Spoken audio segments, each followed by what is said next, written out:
Question number 11 units and measurement, ये chapter हम लोग पढ़ रहे हैं कि पहले वाले वीडियो लेक्चर में हम लोगों ने क्वेश्चन नंबर 1 से लेकर के क्वेश्चन नंबर 10 यहाँ तक हम लोगों ने सॉल्यूशन देखा था।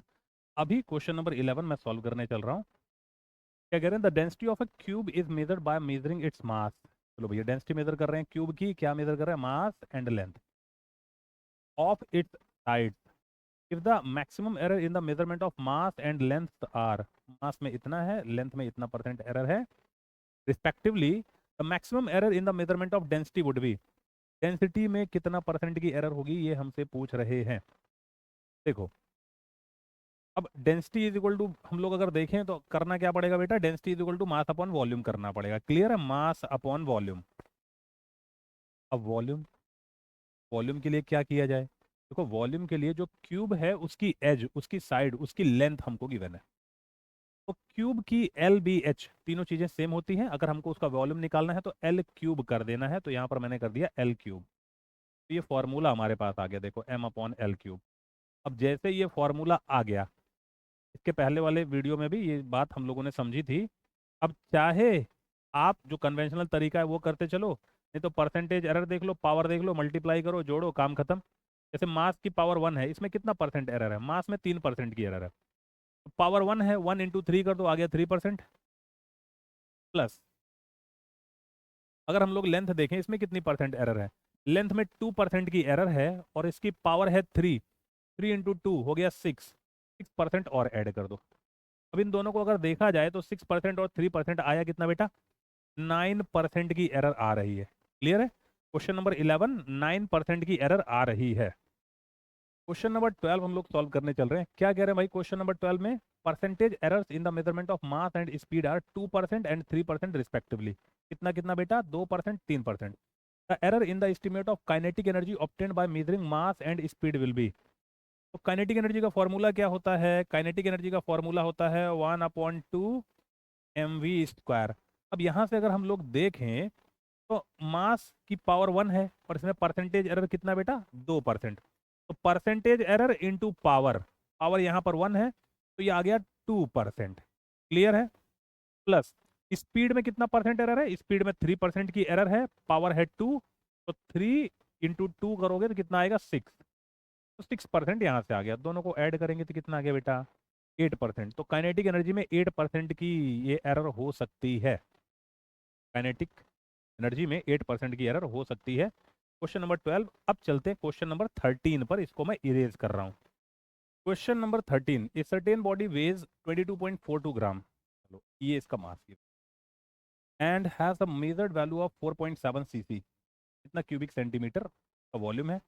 Possible error in the measurement of mass and volume are, mass में इतना ग्राम है, वॉल्यूम इतना, इतनी इतनी एरर है, मास में इतनी और वॉल्यूम में इतनी। Then maximum error in the density will be, density में मैक्सिमम एरर कितनी हो सकती है। तो अब यहाँ पर हम लोगों को क्या निकालना है बेटा, अच्छा डेंसिटी, मास और वॉल्यूम। तो देखो density is equal to mass upon volume. यहाँ पर आपको थोड़ा सा ध्यान देना पड़ेगा, जैसे delta rho upon rho into 100, हम लोगों को चाहिए परसेंटेज एरर, तो यहाँ से हम लोगों का फॉर्मूला क्या बनेगा, delta M upon M into 100 plus delta V upon V into 100। अब देखो डेल्टा एम जो एब्सोल्यूट एरर है मास में कितना है, 0.01 ग्राम, तो ये मैंने पुट कर दिया 0.01। मास की ट्रू वैल्यू क्या है, मास की ट्रू वैल्यू है 22.42, 22.42 इंटू 100। क्लियर है, प्लस डेल्टा वी, ये इतना, इतनी इतनी इतनी यहाँ पर एरर है 0.1। और अगर हम लोग वॉल्यूम की ट्रू वैल्यू की बात करें तो ये है 4.7, तो यहाँ पर मैंने पुट कर दिया 4.7 इंटू कर दिया 100। तो सॉल्व करते हैं बेटा लोग, डेसिमल डेसिमल ओवर, तो 1/2242, तो 1/2242, तो 0.004 इंटू 100, ठीक, प्लस डेसिमल डेसिमल कैंसिल, 1/47 बोले तो 0.02 इंटू 100। तो यहाँ से हम लोगों को मिलेगा क्या, यहाँ से कितना परसेंट की एरर आ जा रही है, यहाँ से आ रही है 0.04% की एरर, 0.04% यहाँ से है, और यहाँ पर कितनी एरर आ जाएगी, 2% की एरर। इन्हीं दोनों को हम लोगों को ऐड कर देना है। ऐड करने पर टोटल एरर कितनी आ रही है? 2.04%। 2.04%, तो आंसर 2% हमारा आंसर हो जाएगा। ठीक है बेटा, 2% गिवन है, यही आंसर हो जाएगा राउंडिंग ऑफ के बाद। तो 2% की एरर क्वेश्चन नंबर 13 में हम लोगों को यह आंसर मिलेगा जब डेंसिटी में परसेंटेज एरर हम लोग कैलकुलेट करेंगे तो। Question number 13। अभी चलते हैं क्वेश्चन नंबर 14 की तरफ। क्वेश्चन नंबर 14 हम लोग सॉल्व करने चल रहे हैं। The area of a rectangular field in metre square of length इतना मीटर एंड ब्रेथ इतना metre, after rounding off the value for correct significant digits is. चलो, राउंड ऑफ करने के बाद correct significant figures, correct significant digits के साथ हमको बताना है आंसर। तो एरिया होगा क्या भाई? कोई भी एरिया हम लोग निकाल रहे हैं। अब फील्ड कैसी है? रेक्टेंगुलर फील्ड है, बोले तो एल इंटू बी। ठीक है, एल इंटू बी। क्या गिवन है? लेंथ। लेंथ गिवन है 55.3। बी क्या गिवन है बेटा? बी गिवन है 25। चलो दोनों को मल्टीप्लाई किया जाए, 25 इंटू 3 75, आ गया 5 7। 25 इंटू 5 तो हो गया 125 7 132, आ गया 2 डेसिमल। तो बचा 13। 25 इंटू 5 125 और 13 138। चलो, इतना मीटर स्क्वायर ये एरिया आ गया है। क्लियर है? ये एरिया आ गया है, लेकिन देखो मल्टीप्लिकेशन और डिवीजन के केस में हम लोग क्या करते हैं? हम लोग देखते हैं minimum number of digits, minimum number of significant figures.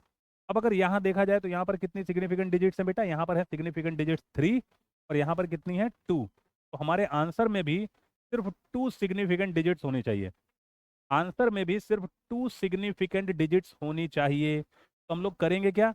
In 3 digits को हम लोग यहाँ से ड्रॉप करेंगे। क्लियर है? ड्रॉप करेंगे। अब ड्रॉप करने के लिए भाई राउंडिंग ऑफ का हम लोग यूज करेंगे। देखो होता क्या है, अगर नंबर एक से छोटा है, जैसे मान लो 0.0125 कुछ इस तरीके से, तो जितनी डिजिट्स को हम लोग ड्रॉप करते हैं उनके प्लेस पर कुछ भी लिखते नहीं है, उनको ऐसे हटा दिया जाता है। लेकिन अगर नंबर एक से बड़ा है, जैसे इस वाले केस में, इस वाले केस में अगर हम लोग 8 और 2 को हटाएंगे, तो हमको ऐसा नहीं करना कि भाई 2 को हम ड्रॉप करेंगे तो यहाँ कुछ लिखेंगे नहीं, 8 को ड्रॉप करेंगे तो कुछ लिखेंगे नहीं। जिन डिजिट्स को हम लोग ड्रॉप करेंगे उनके प्लेस पर हम लोग जीरो पुट करेंगे। जिन डिजिट्स को ड्रॉप करेंगे उनके प्लेस पर जीरो पुट करेंगे। जैसे 5 को अगर हम लोग ड्रॉप करें तो इसके पहले इवन नंबर है, इसमें कोई चेंज नहीं होने वाला, 2 2 ही रहेगा। 2 को ड्रॉप करेंगे तो चूंकि ये 5 से छोटा है तो 8 में कोई चेंज नहीं होने वाला, 2 के प्लेस पर जीरो रख देंगे। 8 को जब ड्रॉप करेंगे, चूंकि ये 5 से बड़ा है तो इसके पहले 1 का इंक्रीमेंट हो जाएगा, तो ये 3 बन जाएगा 4। 8 के प्लेस पर, 2 के प्लेस पर ये जीरो हम लोगों ने लगा दिया, इतना मीटर स्क्वायर। तो सिग्निफिकेंट फिगर, अब अगर हम लोग इसको देखें, इसको हम लोग ऐसे भी लिख सकते हैं, 14 इंटू 10⁻², मीटर स्क्वायर। दो सिग्निफिकेंट फिगर, क्योंकि जो 10 की पावर है उसको हम लोग सिग्निफिकेंट फिगर के तौर पर काउंट नहीं करते हैं। तो यहाँ पर 3 सिग्निफिकेंट फिगर, यहाँ पर 2, हमारे आंसर में भी 2 सिग्निफिकेंट फिगर होने चाहिए। तो ये हमारा आंसर आ रहा है 14 इंटू 10⁻², जो कि ऑप्शन डी है। ऑप्शन डी हम लोगों का आंसर है क्वेश्चन नंबर 14। अभी चलते हैं क्वेश्चन नंबर 15 पर। क्वेश्चन नंबर 15 क्या कह रहे हैं इसमें? Taking into account of the significant figures, what is the value of 9.99 metre minus 0.0099 metre? ये हम लोगों को सब्ट्रैक्ट करना है। अब देखो क्या करना है बेटा, सिग्निफिकेंट फिगर्स ध्यान में रखते हुए सारा का सारा काम हम लोगों को करना है। देखो, जब मल्टीप्लिकेशन और डिवीजन की बात करते हैं तो जो भी हमको नंबर्स दिए गए हैं मल्टीप्लाई या डिवाइड करने के लिए, तो हम लोग ये देखते हैं minimum number of significant digits कौन से नंबर में है। तो हमारे प्रोडक्ट या क्वोशंट में भी मिनिमम नंबर ऑफ डिजिट्स होनी चाहिए मल्टीप्लिकेशन और डिवीजन के केस में। जब हम लोग एडिशन और सब्ट्रैक्शन की बात करते हैं तो यहाँ पर हम लोग ये देखते हैं डेसिमल के बाद मिनिमम नंबर ऑफ डिजिट्स हमारे आंसर में होने चाहिए। जो सम है या जो डिफरेंस है, जो भी हमको आंसर मिलेगा, उसमें डेसिमल के बाद minimum number of significant digits होनी चाहिए। ध्यान देना, मल्टीप्लिकेशन और डिवीजन में ओवरऑल हम लोग मिनिमम नंबर ऑफ डिजिट्स की बात करते हैं, ओवरऑल, डेसिमल के बाद की बात नहीं हो रही है। लेकिन जब हम एडिशन और सब्ट्रैक्शन की बात करते हैं तो यहाँ पर हम लोग डेसिमल के बाद minimum number of significant digits की बात करते हैं। फिलहाल अभी मैं इसको सब्ट्रैक्ट करता हूँ। क्या दिया गया बेटा? इसमें हम लोगों को दिया गया 9.99 मीटर, 9.99 मीटर। सब्ट्रैक्ट क्या करना है? सब्ट्रैक्ट करना है 0.0099। चलो, ये सब्ट्रैक्ट करना है। अब देखो यहाँ पर हमारे पास कोई डिजिट्स है नहीं, ये 2 डिजिट मैं खुद अपने आप से लिख रहा हूँ। ठीक है, ये 2 डिजिट्स मैंने अपनी तरफ से लिखे, वहां पर जीरो था नहीं। दो डिजिट्स अपनी तरफ से लिखें। फिलहाल इसको जब सॉल्व करेंगे तो आएगा क्या, इधर क्या आ जाएगा, इधर तो आ जाएगा 1, 9 - 9 ये 0 हो जाएगा, इधर बचेगा 8, इधर आ जाएगा 9 और ये 9। ये हमारा आंसर आ रहा है, ठीक है, 9.9801 इतना मीटर। देखो अभी ये आंसर नहीं है बेटा, ये तो हम लोगों ने सब्ट्रैक्ट किया, सब्ट्रैक्ट करने पर इतनी वैल्यू हम लोग ऑब्टेन कर रहे हैं इस वैल्यू को। तो क्या कहता है रूल, क्या कहता है भाई, रूल ये कहता है कि डेसिमल के बाद minimum number of significant digits होनी चाहिए। यहाँ पर कितनी है, 2, यहाँ पर कितनी है, 4। डेसिमल के बाद देखना है, ठीक है। इसमें 2 हैं, इसमें 4 हैं, छोटा कौन सा है, 2। तो हमारे आंसर में भी डेसिमल के बाद सिर्फ 2 ही डिजिट्स होनी चाहिए। तो हम लोग करेंगे क्या, इन दोनों को ड्रॉप करेंगे, क्योंकि दोनों ही 5 से छोटे हैं तो इसमें कोई इंक्रीमेंट होने वाला नहीं है, कोई चेंज होने वाला नहीं है। तो हमारा आंसर हो जाएगा 9.98 मीटर, 9.98 मीटर। अच्छा, ये बात क्लास में हम लोगों ने बहुत अच्छी तरीके से पढ़ी हुई है कि जितनी डिजिट्स हम लोग अपने आप लिखते हैं, जैसे मैंने ये 2 जीरोस को यहाँ लिख दिया, उतना हम लोगों को हटाना पड़ता है अपनी कैलकुलेशन में से। तो हटाएंगे कैसे, राउंड ऑफ करके, ऐसे नहीं कि 0 और 1 को हटा दो। यहाँ हो सकता है भाई अगर 8 8 रहा होता तो राउंड ऑफ करके हटाएंगे, क्योंकि ये 5 से छोटा है तो पहले कोई इंक्रीमेंट होने वाला नहीं है। आंसर क्या हो जाएगा बेटा, आंसर हो जाएगा 9.98 मीटर। ये था क्वेश्चन नंबर 15। अभी हम लोग चल रहे हैं क्वेश्चन नंबर 16 पर, और 9.98 ये हमारा ऑप्शन बी करेक्ट आंसर हो जाएगा, ऑप्शन बी। मैं इसको इरेज कर रहा हूँ, चल रहा हूँ क्वेश्चन नंबर 16 पर। क्वेश्चन नंबर 16 हम लोग सॉल्व करने चल रहे हैं। The quantities which have the same dimensions as those of solid angle. चलो, सॉलिड एंगल क्या डायमेंशन होती है भाई, कोई डायमेंशन ही नहीं होती। तो इनमें से कौन सी ऐसी क्वांटिटीज हैं जिनकी कोई डायमेंशन नहीं है, एंगुलर स्पीड है ना, angular speed 2 pi, angular speed क्या है बेटा, 2 pi f। Frequency e raise to the power -1, ये है ना इसकी डायमेंशन। यूनिट भी हो जाएगी, यूनिट देखो रेडियन पर सेकंड में आएगी। बाकी अगर डायमेंशन की बात करोगे तो t⁻−1 आ गई। एंगुलर स्पीड की तो है, स्ट्रेस की भी होती है, जो प्रेशर की डायमेंशन होगी, जो प्रेशर की यूनिट होगी वही हो जाएंगी।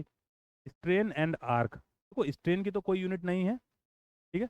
आर्क, आर्क एक तरीके की लेंथ है बेटा, इसकी यूनिट और डायमेंशन है, ये दोनों अलग अलग चीज़ें। स्ट्रेस जो प्रेशर की डायमेंशन है, जो प्रेशर की यूनिट है वही है। एंगल ये यूनिटलेस डायमेंशनलेस है। Strain unitless dimensionless, angle unitless dimensionless, option A हमारा आंसर हो जाएगा। तो ये भी इसकी कोई डायमेंशंस है नहीं, इन दोनों के भी कोई डायमेंशंस, कोई यूनिट कुछ है नहीं। क्वेश्चन नंबर 16 ऑप्शन ए हमारा आंसर हो जाएगा। क्वेश्चन नंबर 17 पर चल रहे हैं। क्वेश्चन नंबर 17,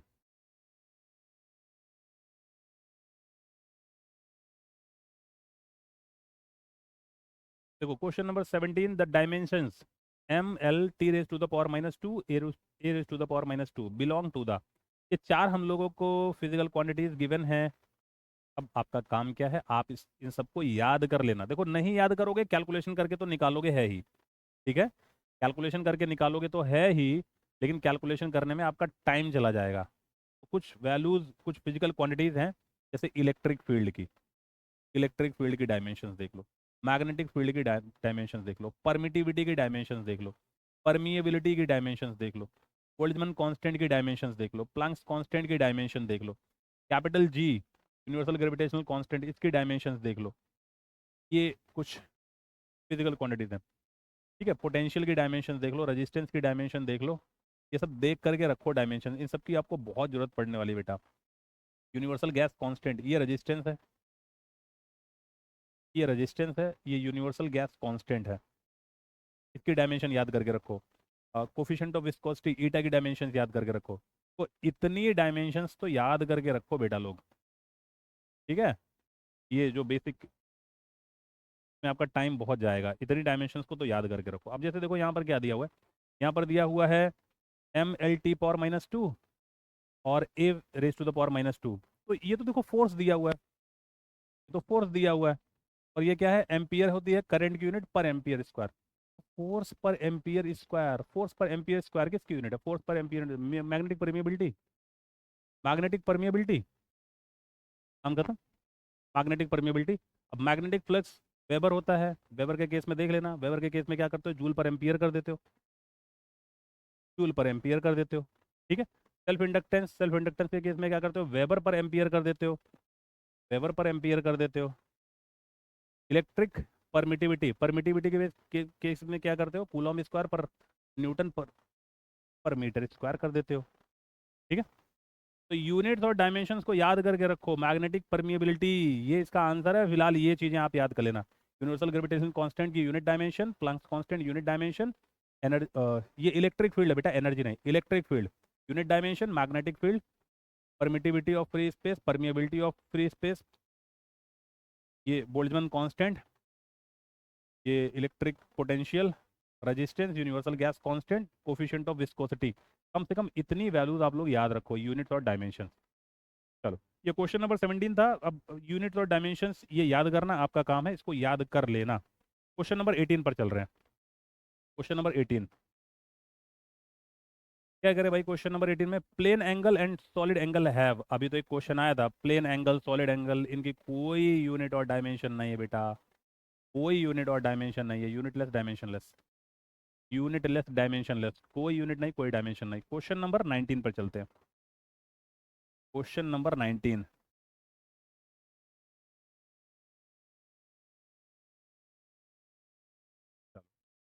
क्वेश्चन नंबर 19 क्या करे बेटा? ई क्या है? एनर्जी है।